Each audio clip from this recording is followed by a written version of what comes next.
स्थिर हुने सधैँ आगो ऐया निरस कविता हरदम सुने नयाँ आशा भाषा नवरस लगाऊ प्रिय कवि निराशामा आशा अलिकति जगाऊ प्रिय कवि मरोए रोयो तप तप खसेका पुदा छिटा छिटा बिर्सी खाली नरच कविता मर्छ ममता रुनेलाई आजै मुसु मुसु हँसाऊ प्रिय कवि निराशामा आशा अलिकति जगाऊ प्रिय कवि।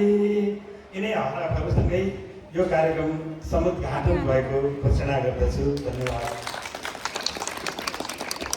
धेरै धेरै धन्यवाद छ आजको कार्यक्रमका